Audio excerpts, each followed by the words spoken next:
Hello दोस्तों, तो स्वागत है आज के खूबसूरत लेक्चर में। Welcome welcome welcome. कैसा है जोश आप सबका, मुझे बताइए, क्योंकि आज हम जो पढ़ने वाले हैं बच्चों वो है नंबर सिस्टम। और इसके जितने भी पीवाईक्यूज हैं, इंपॉर्टेंट जो कवर कर देते हैं आपके various kind of PYQ number system के सीटेट एग्जाम के लिए, वो आज के इस खूबसूरत से लेक्चर में हम आपको पढ़ाने वाले हैं। इस लेक्चर की क्या नींव रहेगी, तो 9 से 10 क्वेश्चंस करेंगे, ज्यादा क्वेश्चन नहीं करेंगे, फटाफट करेंगे। जिस बच्चे ने बिल्कुल भी तैयारी नहीं कर रखी वो भी इस लेक्चर को देख सकता है, क्योंकि मैं समझाऊंगा इस तरीके से कि आप कनेक्ट कर पाओगे, आप समझ पाओगे। हाँ, थोड़ा स्पीड को फास्ट रखेंगे, एग्जाम पास में है। और जिस बच्चे ने तैयारी कर रखी है वो पीवाईक्यू का ट्रेंड देखने आया है और प्रीवियस ईयर क्वेश्चन को खुद से ट्राई करने भी आया है, तो वो भी इस लेक्चर के लिए मोस्ट एंड मोस्ट वेलकम है, क्योंकि आपका एग्जाम के लिए बहुत ही बेनिफिशियल लेक्चर होने वाला है। चलो शुरुआत करते हैं आज की खूबसूरत लेक्चर की। चलिए, सबसे पहले मैं आपको कहता हूं, इस सवाल को देखिए। ये बड़ा ही आसान सवाल है। ये आपके एग्जाम में 1 से 2 बार आया हुआ है इस टाइप का सवाल, बल्कि 2 से 3 बार आया हुआ है सीटेट के पीवाईक्यू। देखते हैं इसको। हमसे क्या कह रहा है, ए बी सी जो है ना, ये डिजिट्स है, ठीक है सर। और हमसे कह रहा है वैल्यू ऑफ सी बताओ। अच्छा जी, मतलब आपके पास ये अगर ए बी सी डिजिट्स हैं, तो ये एक नंबर है, ये एक नंबर है, इनको ऐड करना है। चलो ठीक है, b+1 को ऐड करते हैं। b+1 8, यानी b की वैल्यू 7। तो b की वैल्यू आ गई हमारे पास 7, ठीक है भैया, b की 7 वैल्यू आ गई। अब a plus B equals to 1। अब एक बात बताओ, a ये कह रहा है कि a प्लस बी की वैल्यू है 1, जहां पे b की वैल्यू ऑलरेडी 7 आ चुकी है। अब कोई दो पॉजिटिव नंबर का सम, यहाँ पे a की वैल्यू 0 भी हो, 1 भी हो, 2 भी हो, तो मतलब ये वैल्यू तो 7 या 7 से बड़ी ही रहेगी। हाँ सर, तो ये वैल्यू का सम 1 कैसे हो सकता है? आप एक बात बताओ, क्या मैं ऐसे देखो, 3 प्लस में 7, चलो 4+7 देखो, 4+7 ये क्या होगा, इन दोनों को ऐड करो तो भी 11 आता है। अगर आगे मैं लिखता है 34+7, तो 7+4 कितना होता है, 11। और एक कैरी चली जाती है, मतलब यहाँ पे यूनिट प्लेस पे 1 है। मतलब मुझे क्या समझना था, यहाँ पे 1 है, आइदर इनका सम 1 हो, 1 पॉसिबल नहीं है तो 11 होगा, 11 पॉसिबल नहीं होता तो बाद में हम और बताते हैं आपको। चलो यहाँ पे मतलब सम इनका क्या होगा, 11 होगा, ना कि 1 होगा, ताकि एक यहाँ पे यूनिट प्लेस रह जाए, बाकी कैरी चला जाए। तो ए की वैल्यू यहाँ पे क्या आई, 11 - 7 यानी 4। ठीक है सर, ए की वैल्यू हमारी क्या आ गई, ए की वैल्यू हमारी 4 आ गई। स्पेशल लिख लेते हैं, सी की वैल्यू निकालनी है, a+3 इक्वल्स टू सी है हमारा। एक कैरी गई थी बच्चे, ए की वैल्यू क्या आ गई, ए की वैल्यू है 4+3 7 +1 8, वही सी की वैल्यू होगी। तो सी की वैल्यू क्या आई, सी की वैल्यू आ गई 8। देखते हैं हमारा कोई ऑप्शन है भी ऐसा, तो भैया ये रहा ऑप्शन। बहुत ही प्यारे तरीके से हमने इस सवाल को करा। अगले सवाल की तरफ बढ़ते हैं। सर इस स्पेस का क्या हुआ, कोई नहीं, आपके लिए खाली छोड़ देते हैं। आओ इस सवाल को देखो, ये भी सीटेट का पीवाईक्यू है। और एक इंपॉर्टेंट बात जो मैं आपको बता दूं, इस लेक्चर के अंदर हमने सीटेट के 2022 तक जितने भी पीवाईक्यूज हैं, उसका पैटर्न के आधार पर हमने क्वेश्चंस ले लिए। अब 23 24 26 का, 25 में पेपर 26 में हुआ है, 25 वाला पेपर 2026 के अंदर हुआ है सीटेट का, मैं आपको बता देता हूं। तो 26 तक मैंने छोड़ा क्यों है 3 पेपर, क्योंकि आप जाइए, आप ये देखिए कि इतना पैटर्न समझने के बाद क्या मैं उस योग्य हो पा रहा हूं, कि मैं उस सवाल को कर भी पा रहा हूं या नहीं। अगर नहीं कर पाए तो डाउट मत करिएगा अपने आप पर, बस आपको थोड़ी सी प्रैक्टिस की जरूरत है, और उसके लिए आपका बड़ा भाई खड़ा है। मैं एक एक प्रैक्टिस करवाऊंगा आपको, आ जाओ। चलिए, क्वेश्चन नंबर 88, ये सवाल को क्वेश्चन नंबर सेकंड जो भी हमारा रेफरेंस रहा है, देखो यहाँ पे, आइडेंटिफाई द करेक्ट स्टेटमेंट। देखो ये क्या रहा है कि जो ये डिजिट है, 8 डिजिट नंबर है ये हमारे पास, ये डिविजिबल बाय 88 है। अच्छा, 88 से कौन कौन से नंबर डिविजिबल होते हैं, पहला सवाल मेरा आपसे। बेटा 88 से वो नंबर डिविजिबल होंगे जो कि 11 और 8 दोनों से डिविजिबल हो, क्योंकि 11 इंटू में 8 क्या होगा, 88। तो कोई नंबर, अगर कोई एक्स नंबर है, वो अगर 88 उसको डिवाइड कर पा रहा है, तो 11 भी डिवाइड कर पाएगा, 8 भी डिवाइड कर पाएगा। ठीक है सर, ये बात मुझे समझ में आई। तो मतलब मैं इतना चेक कर लूं, क्या 8 इसको डिवाइड कर रहा है कि नहीं कर रहा।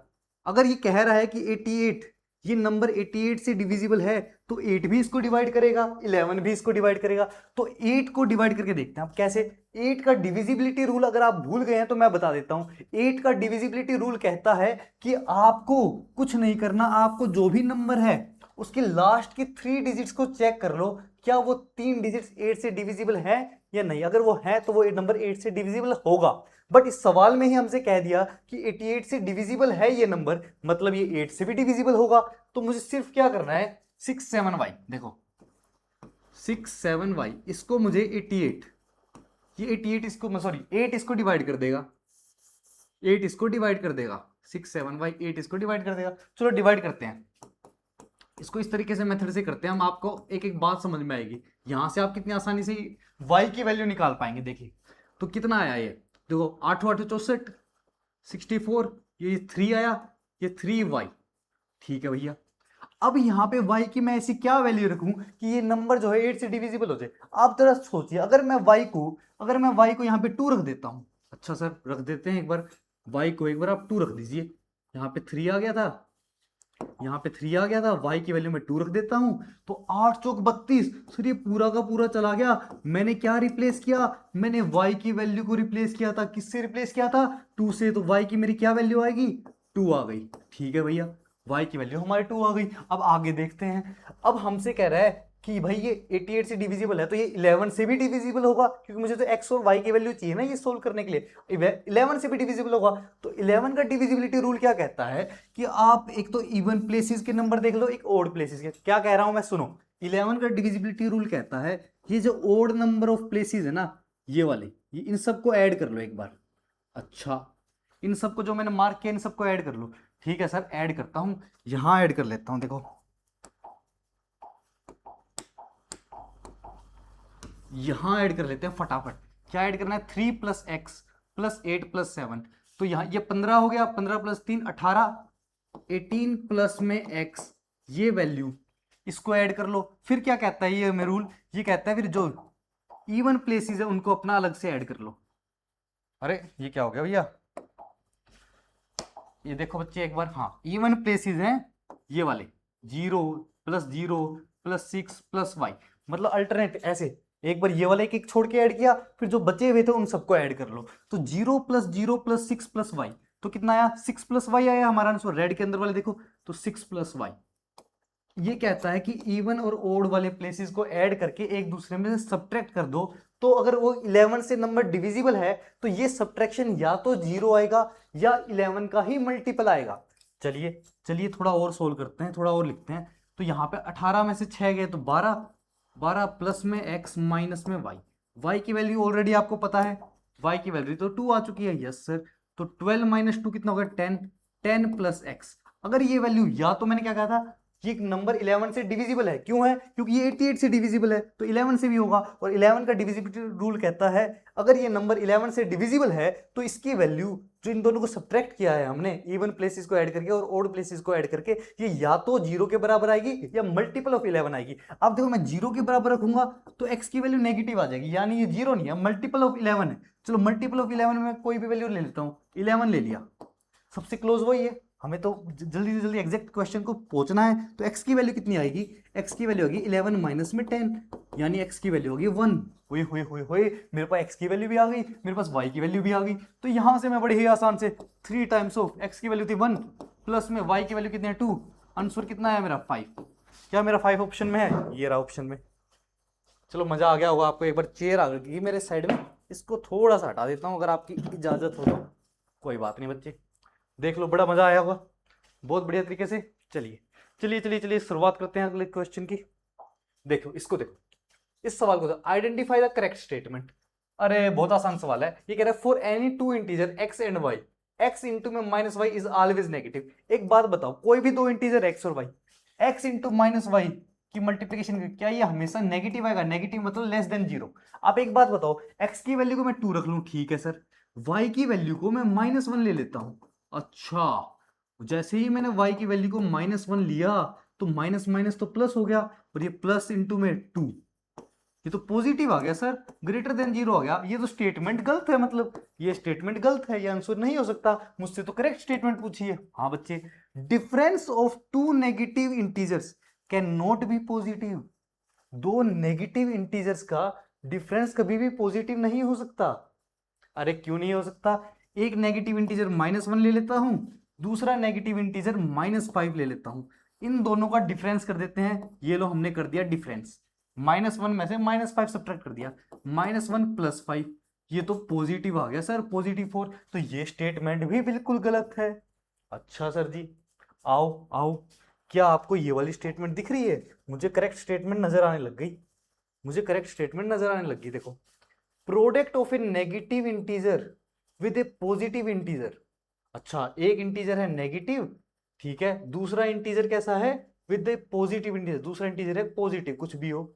Will be N integer less than zero, मतलब कोई इंटीजर लेस देन जीरो का है, इसका मतलब क्या है, इसका मतलब वो इंटीजर नेगेटिव है। और माइनस प्लस की प्रोडक्ट हमेशा नेगेटिव आती है, यानी वो वैल्यू हमेशा लेस देन जीरो आती है। ओए होए होए होए, तो यानी ये स्टेटमेंट तो बिल्कुल सही है। सर थर्ड स्टेटमेंट क्यों छोड़ दी, ये भी दिखा दो। Product of A negative integer with another negative integer will be N integer smaller than both the integers. ऐसा कुछ भी नहीं है, बिल्कुल गलत स्टेटमेंट है, बिल्कुल गलत स्टेटमेंट है। चलो आगे चलते हैं बच्चे, फटाफट सवाल की गति को बढ़ाए रखते हैं। अब यहां पे देखो, A B C B three fraction which of the following is true. अच्छा, कौन सा बड़ा है कौन सा छोटा है ये चेक करना है मुझे। अब मैं आपको बड़े ही आसान तरीके से, इस टाइप का सवाल आपके एग्जाम में आता है सीटेट में, और आपको इस टाइप के सवालों को कैसे सोल्व करना है। 13 को देखो 11/13 है, यानी 11 को आपको डिवाइड करना है किससे, 13 से। फिर इसका आंसर मुझे बताओ कितना आएगा, 0.8 समथिंग करके आएगा, या कितना आएगा जो भी आए मुझे बताना, क्योंकि यहाँ पे एक जीरो लगाओगे 0 पॉइंट समथिंग आ जाएगा। ऐसे ही आपको क्या करना है, 14 है, 13 को डिवाइड करना है 14 से, ऐसे ही आपको क्या करना है, 15 को डिवाइड करना है 17 से, 17 से। और ये आंसर निकालने के बाद पॉइंट में 2-3 डेसिमल, 1-2 डेसिमल से निकालो, अंदाजा लग जाएगा। उसके बाद कौन सा बड़ा है कौन सा छोटा है उसको सीक्वेंस में लिख के यहां से कंपेयर कर लो। बट चलो इससे भी आसान ट्रिक बताता हूं, इससे भी आसान ट्रिक बताता हूं, चलो आओ, ध्यान दो ध्यान दो ध्यान दो, चलिए चलिए चलिए चलिए, ध्यान दो ध्यान दो। अब अगर एक चीज ऑब्जर्व कर पा रहे हो, यहाँ पे जो डिनोमिनेटर है वो 13 है, यहाँ पे न्यूमिनेटर 11 है। अगर मैं इन दोनों का डिफरेंस देखता हूँ, कितना डिफरेंस है सर, 2 का डिफरेंस है। हाँ सर, यहाँ पे देखो 17 लिखा है, यहाँ पे 15 लिखा है, कितना डिफरेंस है सर, 2 का डिफरेंस है। हाँ सर, यहाँ पे 2 का डिफरेंस नहीं, अगर यहाँ भी 2 का डिफरेंस होता है मेरी बात बन जाती है, चलो कोई बात नहीं है। बट देखो जब भी आपका क्या हो, डिनोमिनेटर और न्यूमिनेटर को आप डिफरेंस करो, उनका डिफरेंस क्या हो, उनका डिफरेंस सेम आ जाए, तो आप आराम से बता सकते हो कि इन दोनों में से कौन सा बड़ा है होगा कौन सा छोटा होगा। कैसे बता सकते हैं सर, देखो जब भी ऐसा हो तो जो जिसका न्यूमिनेटर बड़ा वो वैल्यू बड़ी, इसका न्यूमिनेटर 15 है, इन दोनों का डिफरेंस सेम है, तो इसका न्यूमिनेटर 15 है यानी 11 से बड़ा है, तो ये जो फ्रैक्शन है ये इस वाले फ्रैक्शन से बड़ा होता है। ये रूल आप याद रखना, काम आता है काफी जगह। ठीक है, मतलब मुझे एक चीज तो कंफर्म हो गई, मुझे क्या कंफर्म होगी मेरे बच्चे, मुझे ये कंफर्म हो गई कि जो 15 डिवाइडेड बाय में 17 है ना, ये बड़ा है, किससे बड़ा है जी, 11/13 से बड़ा है जी। अच्छा, अब मुझे इसके बारे में नहीं पता चला ये सबसे बड़ा है या किससे छोटा है, कुछ नहीं, तो बस एक ही बचा मुझे कैलकुलेट करने के लिए, इसको कैलकुलेट कर लो। चलो डिवाइड करके दिखा देता हूँ फटाफट आपको। देखो 13 को डिवाइड करना था हमें 14 से, तो मैंने क्या किया, यहाँ पे एक जीरो लगा दी खूबसूरत सी, तो 0 पॉइंट समथिंग बन गया। अब देखो 14 थोड़ी ना था बच्चे, 14 ही था क्या, अच्छा अच्छा अच्छा, ये तो 14 ही था मेरे लाल। तो यहाँ पे जरा ध्यान दो, यहाँ पे ये 0.9 पे नहीं चला गया, हाँ सर ये तो 0.9 समथिंग जा रहा है। कितना होता है 14 9 जा, अगर आपको नहीं पता हो तो मैं बता देता हूँ, ये होता है 126। अच्छा सर जी, अच्छा सर जी, ऐसी बात है। तो यहाँ पे आ गया 40, चलो जितना भी आ जाए वो मैं आगे कैलकुलेट ही नहीं कर रहा, तो मतलब 0.9 समथिंग आएगी ये वैल्यू, इतना पता चल गया मुझे, 0.9 समथिंग। ठीक है सर, अब देखो इनमें से ये बड़ा है, इस बड़े वाले को ही कैलकुलेट कर लूंगा तो मुझे अंदाजा लग जाएगा। चलिए, क्योंकि ये पेड़ तो उठ के एक साथ रहेगा ही, अब इसके बीच में आएगा ये, क्या इसके आगे पीछे आएगा, इसको कैलकुलेट करते हैं उसके बाद देखते हैं। अगर ये भी थोड़ा ऊट पटांग आ गया तो इसको भी कैलकुलेट करना ही पड़ेगा। चलो ट्रिक कहीं ना कहीं तो काम आएगी, कुछ ना कुछ तो लगेगा। देखो यहाँ पे इसको डिवाइड करके देखते हैं, 17 ये 15, यहाँ पे 0 ये 0.8, देखो 17 9 जा 153 होता है, ज्यादा जा रहा है तो 0.8 जा पे चला जाएगा सर, ये जो भी हो मुझे कोई मतलब नहीं है, मतलब 0.8 समथिंग आ रहा है, पर 0.8 समथिंग की वैल्यू इसकी आ रही है, और ये ऑलरेडी इससे बड़ा है तो ये ऑलरेडी इससे छोटा आएगा, और 0.9 समथिंग ये आया था, मतलब सबसे बड़ा फ्रैक्शन कौन सा हुआ, सबसे बड़ा फ्रैक्शन तो मेरे लाल ये बी वाला हो गया, 13/14। 13/14 कौन सा आंसर है, देख लो ऑप्शन, मुझे दिख नहीं रहा यार, 11/13, 15, 11/13 नहीं दिख रहा यार, 11/13, 15/17, 13/14, फर्स्ट दिख रहा है, फर्स्ट दिख रहा है। आया कि नहीं आया मजा मेरे साथ, मेरे लाल मजा आ गया होगा भाई, आ जाओ आ जाओ आ जाओ। ध्यान दो मेरे दोस्तों, बहुत बढ़िया ध्यान दो। आ जाओ, इस सवाल को देखते हैं जरा। ये भी अभी वैसा ही सवाल है जैसा हम करके आए हैं। ये कह रहा है 7y को 6 से मल्टीप्लाई करें तो y आंसर आ रहा है, y की वैल्यू बताओ। देखते हैं यार, बहुत ही आसान लग रहा है मुझे तो। 6 इंटू वाई तो सेम आएगा, चलो देखते हैं। तो 6y की वैल्यू, इसकी मल्टीप्लाई करिए, 6y की वैल्यू किसके बराबर है, y के बराबर है। अच्छा, तो 6y minus Y equals to 0, यानी 5y इक्वल्स टू 0, यानी y की वैल्यू तो मेरी यहाँ से 0 आ रही है भैया। भैया कुछ गलती तो नहीं कर दी हमने? यहाँ पे भी तो मल्टीप्लाई करो। 7 6 जा कितना होता है यार, 7 6 जा होता है 42। तो 42 सर, 42 है ये तो। पर y तो सेम होता है यहाँ पे, कि डिफरेंस कैसे आ रहा है? तो यानी मतलब यहाँ से कुछ ना कुछ कैरी गई होगी। कितनी कैरी गई होगी सर? 2 कैरी गई होगी। अच्छा, तो y की ऐसी क्या वैल्यू रखूं जिससे 2 कैरी जाए? y की ऐसी क्या वैल्यू रखूं यहाँ पे मल्टीप्लीकेशन के लिए जिससे 2 कैरी जाए? तो अगर मैं y की वैल्यू को देखो 4 रखता हूं तो 24 आता है। ध्यान दो, y की वैल्यू को मैं हिट एंड ट्रायल से देख रहा हूं, क्योंकि y की वैल्यू 0 तो हो नहीं सकती थी। कुछ प्रोडक्ट करेंगे इतने बड़े नंबर से, तो 0 0 0 ये वैल्यू तो डिस्कार्ड है।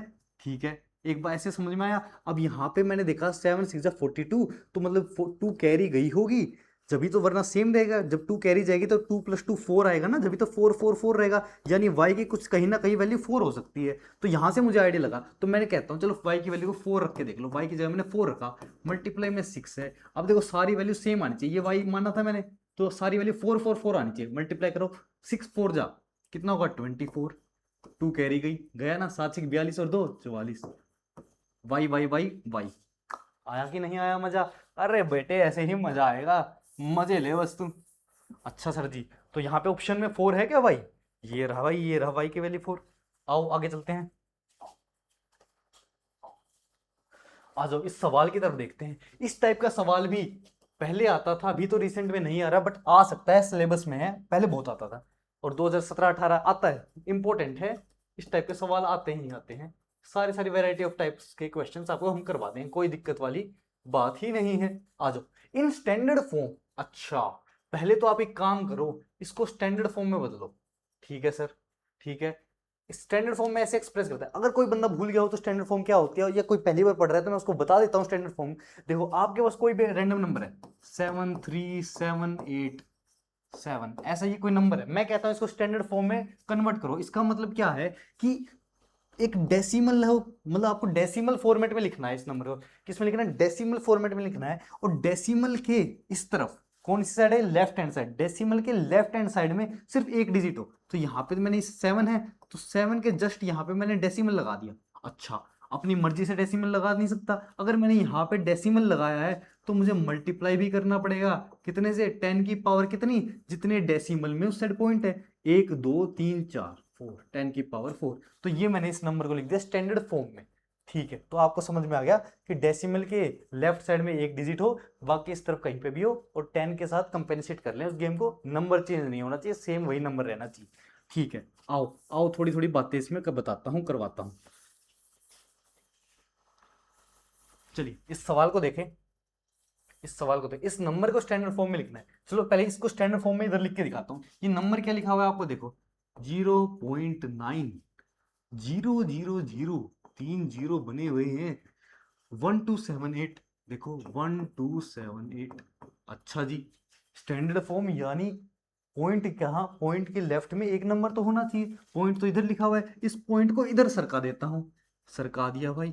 अपनी मर्जी से तो सरकाऊंगा नहीं, अगर कुछ मैथमेटिकल खेल खेला है तो उसको मैथमेटिकली निभाऊंगा। तो मतलब मैंने जब इस पॉइंट को एक इस तरफ सरकाया, कैसे सरकाया होगा? इसमें कुछ मल्टीप्लाई 10 करके। अब मल्टीप्लाई 10 करूंगा, 10 से मल्टीप्लाई करूंगा तो 10 से डिवाइड भी किया होगा, तो 10 की पावर -1। समझ में आया नहीं आया? दोबारा सुनो। मान लो आपके पास नंबर होता 53। ठीक है जी, ठीक है जी, यहाँ पे पॉइंट है, मान लो 0.53 है। आप इसको स्टैंडर्ड फॉर्म में मैं कह रहा हूँ 5.3 इधर लगा दो। कैसे लगाऊंगा? पहले आप क्या करते हैं, दिमाग में क्या करोगे, इस पॉइंट को हटाओगे। जितने पॉइंट हटाएंगे उतने जीरो आ गए। हाँ जी, अब सर यहाँ पॉइंट लगाना है, यहाँ पॉइंट लगाना है, मतलब एक जीरो का इस्तेमाल हो जाएगा। एक जीरो गायब कर देते हैं, एक जीरो गायब कर देते हैं, एक जीरो का इस्तेमाल हो गया। अभी डिवाइडेड बाई 10 तो बच ही गया ना, तो कितना होगा, मतलब एक पॉइंट को इधर सरकाया तो मेरा मल्टीप्लाई में 10, 1/10 बच गया, इसको ऊपर लेके जाऊंगा 10⁻⁻1। अगर दो जीरो, ऐसे ही और एग्जांपल लो, 535 जीरो पॉइंट। अब इस पॉइंट को अरे 3353, इस पॉइंट को मैं यहां लगा देता हूं, इस पॉइंट को मैं इधर लगा देता हूं,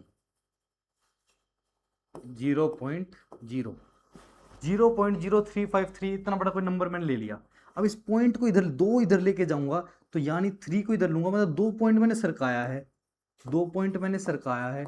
अब इस पॉइंट को दो जगह से सरकाया, 2 पॉइंट से, तो यानी 10⁻⁻2 से मल्टीप्लाई करूंगा। जितना इधर सरकाएं उतने, जितने डिजिट जितना उधर से सरकाएं उतने ही 10⁻⁻। ठीक है, उसका कंसेप्ट यहां से थोड़ा सा मैंने आपको समझा दिया। आओ, इतना समझ लिया तो कोई बात नहीं, फटाफट कर देंगे भाई, टाइम खराब नहीं करना, एग्जाम पास में है, यही इस लेक्चर काम आने वाले हैं। आ जाओ। तो इसको मैंने स्टैंडर्ड फॉर्म में बदलना है, तो एक पॉइंट इधर सरकाऊंगा। ठीक है सर जी, एक पॉइंट सरका देते हैं, आ जाओ फटाफट। देखो 0 पॉइंट, तो 9.0001278 मल्टीप्लाई में 10⁻⁻1। अब ये स्टैंडर्ड फॉर्म में बदल गया। स्टैंडर्ड फॉर्म को क्या कहता है, के इंटू में 10⁻n, तो ये लिखा क्या हुआ है, के इंटू में 10⁻n लिखा हुआ है सर। इसको कंपेयर करते हैं, तो यहां से n की वैल्यू क्या आई, n की वैल्यू तो आ गई सर -1। अच्छा, के की वैल्यू क्या आई, कंपेयर ही कर रहे हो तो सर ये के की ये वैल्यू आ गई 9.0001278। अरे वाह जी वाह, वाह जी वाह। सवाल में मुझसे कह रहा था के प्लस एन बता दो, के प्लस एन बता दो, एन की वैल्यू क्या है -1, तो मतलब के प्लस एन कितना होगा 9.0001278, माइनस में 1 कर दो भाई, माइनस में 1 कर दो, तो ये आ जाएगा बच्चे, कितना आएगा 8721, 1 2 3 0, -1 कर देंगे 8.00127 8। अरे कुछ गलती कर दी क्या हमने, कुछ सवाल में गलती तो नहीं कर दी हमने। के इंटू 10⁻n बताओ, वैल्यू ऑफ के प्लस एन ही तो पूछा था, यहाँ पे 9 था या 4 आएगा, कि सवाल में कुछ एक सेकंड बच्चों, हम सवाल देखते हैं, कोई सवाल में हमने तो गड़बड़ी नहीं लिख रही, इसको प्रिंट करते हुए गड़बड़ी नहीं हो जाएगी, सवाल हमारे पास है, टेंशन ना लीजिए। अभी देखते हैं इस सवाल को, एक सेकंड बच्चे लोग, अभी बताते हैं आपको। ऐसा हो ही नहीं सकता यार, मिस प्रिंट हुआ होगा लिखने में। सवाल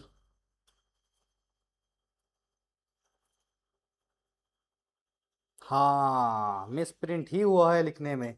जो मैं ये 9 लिख रहा हूं ना बच्चे, यहाँ पे एक्चुअल में 0 है, सवाल में यहाँ पे एक्चुअल में 0 है, तो ये आंसर आपका आ गया सही। अब इस 0 को मान के देखिए कितनी 0 है, यहाँ पे देखते हैं, 1 2 3 4, फिर 1278, 1 2 3 4 1278। हाँ, अब इस सवाल को आपके लिए होमवर्क है, इसको करके करेक्ट आंसर बताइएगा। इस मेथड से ही चलना है बिल्कुल, यहां तक आएगा, यहाँ पे 9 की जगह क्या आ जाता, 0 आ जाता, फिर 10 की पावर भी चेंज हो जाती, फिर तो 10 की पावर भी चेंज हो जाती मेरे लाल, उसके बाद आंसर पूरा। चलो करवा दे क्या, अब इस सवाल को देखो, कंसेप्ट भी और तगड़ा हो जाएगा। चलो, शायद प्रैक्टिस होने के लिए ही मिस प्रिंट हुई थी, ताकि एक बार और प्रैक्टिस हो जाए इस सवाल की। चलो, शायद मैं एक और सवाल लेके आया हूँ, उससे हो जाएगा, कोई बात नहीं, प्रैक्टिस उसको होमवर्क दे देंगे। देखो यहाँ पे देखते हैं, अब इसको स्टैंडर्ड फॉर्म में बदलना है। मान लो देखो पॉइंट अब यहाँ पे है, इस पॉइंट को मुझे कहाँ तक लेना है, मतलब इस पॉइंट के लेफ्ट हैंड साइड में एक नंबर आना चाहिए, तो वो नंबर कैसे 1 को ला पाऊंगा, 1 कितनी दूर है, 1 digit, 2 digit, 3 digit, 4 digit, 5 digit, 5 digit दूर है, तो मैं 1 को इधर लेके आऊंगा, 1.278, 278, हाँ जी सर, इंटू में 10 की पावर, कितने डिजिट्स, कितनी जंप दी है मैंने डेसिमल को, सिर्फ 5 डिजिट से जंप दी है, तो 10 की पावर माइनस कितनी हो जाएगी, 5 हो जाएगी, 10 की पावर -5। अभी बताया था एक जंप लेयर थे तो 10 की पावर -1 हो रहा था। अच्छा, अच्छा सर जी, हाँ बिल्कुल, ये स्टैंडर्ड फॉर्म बन गई, के इंटू में एन की वैल्यू कितनी आ गई, एन की वैल्यू आ गई -5, के की वैल्यू कितनी आ गई 1.278। अब आपको क्या क्या पूछा था, के प्लस में एन, तो 1.278 प्लस में एन -5। ठीक है, एन की वैल्यू -5 है, इसको सोल्व करो, कितना आया -3.722 आंसर आएगा बच्चे, -3.722। बिल्कुल सही, ये वाला third part is the answer. बड़ा ही आसान सवाल था ना। अरे हमारी वीडियो पॉज हुई है और आप में से किसी ने भी बताया नहीं। कोई बात नहीं, अभी अभी ठीक कर देते हैं, 1 सेकंड लगेगी बच्चे, कोई दिक्कत वाली बात नहीं है।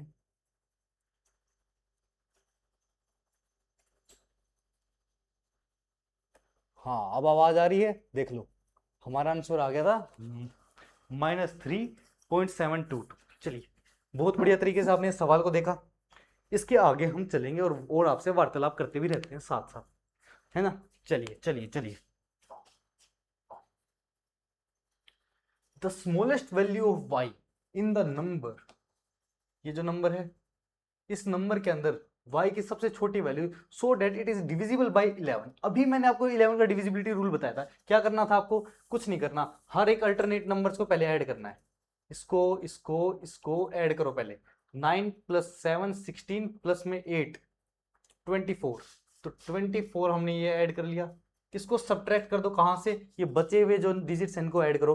y + 0 प्लस में 1, तो कितना गया y + 1। अच्छा सर जी, y + 1 इनको सब्ट्रैक्ट करूंगा तो 23 माइनस में y। अच्छा, तो ये नंबर सबसे छोटी y की वैल्यू बतानी है मुझे, ताकि जो ये नंबर है ना पूरा ये 11 से डिविजिबल हो जाए। और 11 से डिविजिबल जब होगा जब मैंने इनके जो ये डिजिट्स, इवन डिजिट्स और ओड डिजिट्स का सम करूं। पहले सारे से सारे ओड डिजिट्स का सम किया, उनमें से सब्ट्रैक्ट कर दो इवन डिजिट्स के सम का, और वो नंबर या तो 0 के इक्वल आए, अच्छा, या फिर मल्टीपल ऑफ 11 आए। बट मुझे ऐसी y की वैल्यू रखनी है जिससे ये जो नंबर है सबसे छोटी y की वैल्यू जिसके लिए 11 से डिविजिबल हो जाए। तो y की वैल्यू 0 रख के देखता हूं तो 23 आया, नई बात बनेगी। y की वैल्यू 1 रखता हूं, अच्छा, तो 23 माइनस 1 तो 22 होता है, और 22 तो सर मल्टीपल ऑफ 11 है। मल्टीपल ऑफ 11, ओए होए होए, अगर ये मल्टीपल ऑफ 11 है इसका मतलब तो सिंपल यही है ना कि ये नंबर 11 से डिविजिबल हो जाएगा जब y की वैल्यू मैंने 1 रखूंगा, और ये सबसे छोटी वैल्यू हो गई, तो y की वैल्यू क्या आ गई, 1। बड़े ही आसान तरीके, खूबसूरत तरीके से हमने इस सवाल को देखा। फटाफट आगे देखते हैं, लास्ट सवाल देखते हैं। आ जाओ आ जाओ आ जाओ, आ जाओ लास्ट। अरे बहुत ही प्यारा और बहुत ही खूबसूरत सवाल है। 90% बच्चा इस सवाल को गलत करके आ गया था एग्जाम में, और बहुत ही आसान सवाल है। देखो क्या कह रहा है, हमसे पूछ रहा है एडिटिव इनवर्स ऑफ एस। ये एस है, इसका एडिटिव इनवर्स पूछ रहा है। चलिए एक बात ऑब्जर्व करिए, ध्यान से देखिए, यहां पे दिखाता हूं मैं। एस क्या है, एस है 1 - 2 + 3 -4, ये 1 - 2 + 3 -4 डॉट डॉट डॉट डॉट -50। ये पूरा पैटर्न चल रहा है। एक बात देखिए, 1 3 5 ये सारे पॉजिटिव हैं, अच्छा, तो मैं ऐसे लिख सकता हूँ 1 + 3 + 5 डॉट डॉट डॉट डॉट, कहां तक लिख सकता हूँ, प्लस में 49 तक लिख सकता हूँ, +49। अच्छा जी, इसको ब्रैकेट में बंद कर लेते हैं। फिर बाद में देखो ये -2 -4 -6 -8 ये सारे नेगेटिव नंबर है, तो मैंने क्या किया, यहाँ से नेगेटिव कॉमन ले लिया, तो अंदर क्या आ जाएगा, सब पॉजिटिव हो जाएंगे सर। हाँ बिल्कुल, कहाँ तक, 50 तक बच्चे, बिल्कुल। तो ये देखो, पहले तो ये बताओ टोटल 1 से लेकर 50 तक कितनी टर्म्स हुई, 50 टर्म्स। हाफ आधी मैंने इधर लिख दी, आधी मैंने इधर लिख दी, तो मतलब ये 25 टर्म्स, ये 25 टर्म्स। अब सम ऑफ कंसेक्यूटिव 25 टर्म्स लिखा हुआ है, ओड 1 3 5 1 3 5 7 9। ओड नंबर्स का 6th क्लास में ये कंसेप्ट आता है कि जब लगातार, जैसे 1 + 3 कितना होगा, 1 + 3 4 होगा, यहाँ कितनी टर्म्स है, 2 टर्म्स है, यानी 2 का स्क्वायर 4। 1 + 3 + 5, यहाँ पे कितनी टर्म्स है, 3 टर्म्स है, 3 टर्म्स का स्क्वायर यानी 9, तो ऐड करके देख लो 9 आएगा। ऐसे ही ये 25 टर्म्स है और सारी की सारी ओड है और लगातार ऐड कर रखी है और स्टार्टिंग फ्रॉम द 1, तो ये कितना होगा, ये होगा 25 का स्क्वायर। अच्छा, 1 + 3 + 5 + 40 49, ये होगा 25 का स्क्वायर। अच्छा ऐसा है क्या सर, हाँ जी ऐसा ही कंसेप्ट है। अब इसको देखो, ये इवन है, और इवन में आपको नहीं पता हो तो यहां से 2 कॉमन लोगे तो 1 + 2 + 3 + 25 तक लिखा आ जाएगा 2 कॉमन लेने पे। तो ये एक्चुअल में क्या लिखा है, ये एक्चुअल में n × n+1 के फॉर्मूले से आ जाता है। अगर आपको नहीं पता हो, जैसे 2 + 4 + 6 + 8 लिखा हुआ है ये, जो इसको मैं कैसे लिख सकता हूँ, 2 कॉमन लेता, 1 + 2 + 3 डॉट डॉट डॉट डॉट 25 तक आ जाता। अब ये इस सम को कैसे लिख सकते हैं हम, इस सम को लिख सकते हैं n × n+1, सॉरी थोड़ी गलती होगी, 1 + 2 + 3, हाँ, +4, ठीक है। तो ये टोटल 25 टर्म्स है, तो डायरेक्ट आ जाएगा ना। इसको देखो, ये जो रूल मैं बता रहा हूं आपको, ये रूल ये है कि जो इवन प्लेसेस पे नंबर्स होते हैं, जैसे 2 + 4 + 6 इतना ही है, कितने कितने डिजिट्स हैं ये? 3 डिजिट्स हैं। इसका डायरेक्ट फॉर्मूला होता है n into n plus one. अब यहाँ पे क्या है, ये फॉर्मूला कैसे आया जो मैंने अभी कर रहा था ना, मैं ये पहले डायरेक्ट फॉर्मूला याद करवाता हूँ, जो मैं अभी कर रहा था वो भी बताऊंगा। ये n into n plus n क्या है, नंबर ऑफ टर्म्स, 1 2 3, 3 टर्म्स है तो 3 इंटू में 3 प्लस 1, यानी 4 इंटू 3 12, ऐड करो 6 और 4 10 प्लस 2 12। अच्छा, अभी आप तो मतलब ये फॉर्मूले में कितनी टर्म्स है, 25, तो डायरेक्ट लगा दो 25 इंटू में 25 प्लस 1। अच्छा, अभी जो मैं करवा रहा था वो क्या था फिर? सर जी अभी जो आप करवा रहे थे वो क्या था, उसको क्यों छोड़ दिया आपने? अरे कहाँ गई वो स्लाइड हमारी, कहाँ गई, क्या दब गया मेरे से ऐसा? आ जाओ वापिस आओ, स्लाइड आ जाओ। अभी आप करवा रहे थे वो क्या था सर जी? इससे सवाल का आंसर तो आ ही गया। 25 का स्क्वायर कितना हो जाएगा, 625। हाँ जी, माइनस में 625 माइनस में 25, आंसर कितना आएगा बच्चे? एक बच्चा देखेगा सर ये आंसर तो -25 आ गया, एस की वैल्यू -25 आ गई, तो करेक्ट आंसर यही हो गया। ये जल्दबाजी में जाएगा एग्जाम में, इतना सोल्व करने के बाद सीधा -25 पे मार देगा और ये गलत है। अरे सर जी क्या बात कर रहे हो? अरे गलत कैसे है, क्योंकि हमसे सवाल में पूछा था एस का एडिटिव इनवर्स। ओए हुए हुए सर, एडिटिव इनवर्स का मतलब क्या होता है? हमने तो वैल्यू ऑफ एस तो निकाल ली। इसका मतलब है कि एस में मैं ऐसा क्या ऐड करूं, इसका मतलब क्या है कि एस में मैं ऐसा क्या ऐड कर दूं, अब क्या ऐसा ऐड कर दूं, क्या ऐसा ऐड कर दूं कि वैल्यू 0 आ जाए। एस की वैल्यू मेरे -25 है और मुझसे एडिटिव इनवर्स पूछा है। एडिटिव इनवर्स वो होता है इसके अंदर ऐसा क्या ऐड कर दूं कि एडिटिव आइडेंटिटी आ जाए, और एडिटिव आइडेंटिटी 0 होती है बच्चे, तो 25 ऐड कर दो तो 0 आ जाए। क्या ऐड करना है, 25, तो आंसर क्या होगा फाइनल, 25। अच्छा, अच्छा तो आंसर आ गया 25। सर जी एक बात बताओ, क्या बताऊं भाई, कि सर आप एक प्रोसेस करवा रहे थे, आपने कहा रुको रुको रुको, फिर आपने डायरेक्ट फॉर्मूला बता दिया। उस प्रोसेस को, अब एंड ऑफ द क्लास हो गई है, उस प्रोसेस को बता देता हूँ। वो मैं क्या कर रहा था यहीं करके दिखाता हूँ, यहीं करके दिखाता हूँ। वो गलत नहीं था, कहीं सोच रहे हो मास्टर अटक गया तो गलत होगा। आ जाओ मैं दिखा देता हूँ फटाफट, कुछ भी बड़ी बात नहीं थी उसमें। जो मैं कह रहा था कि 2+4+6+8 ऐसे लगातार लिखा होता है ना कुछ भी, तो यहाँ पे क्या है, 2 कॉमन आता है, तो 1+2+3 डॉट डॉट +25 तक मैंने लिख दिया था।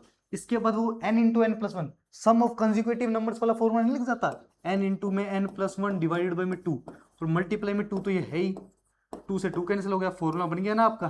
तो ये फॉर्मूला फिर मैं सोचा कि डायरेक्ट याद ही करवा देता हूँ, बस यही फॉर्मूला था वो। तो n क्या होता है, नंबर ऑफ टर्म्स, तो इसको वैसे भी डायरेक्टली याद रखते हैं। अगर सम ऑफ इवन नंबर्स होता है ना स्टार्टिंग फ्रॉम 2, तो आप डायरेक्ट ये फॉर्मूला लगा सकते हो, n into n plus one.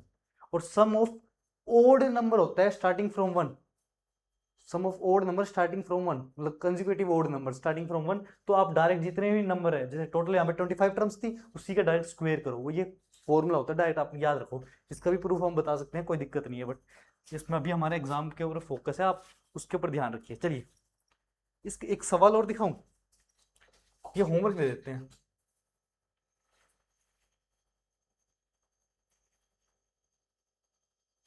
इस सवाल को होमवर्क दे देंगे।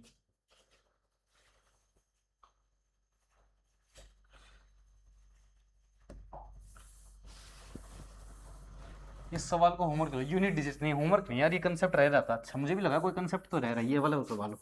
आ जाओ फटाफट इस कंसेप्ट को भी लेते हैं।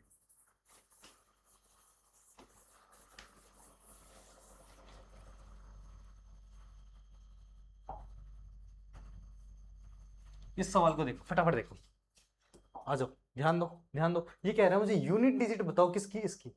अगर कोई भी, ये नंबर नहीं, कोई भी संसार का नंबर आ जाए और आपसे पूछे एक्सपोनेंट में इतना बड़ा बड़ा नंबर आ जाए, आपसे पूछे उसकी यूनिट डिजिट क्या होगी, तो आपको क्या करना है, ये मेथड है, ये एक फिक्स मेथड है, हर सवाल पे काम करेगा, जो मैं आप बताने वाला हूं, आपको ध्यान से सुनो। आपको जो पावर है ना, उस पावर को डिवाइड करना है 4 से। किससे डिवाइड करना है, divide this by 4, divide by 4।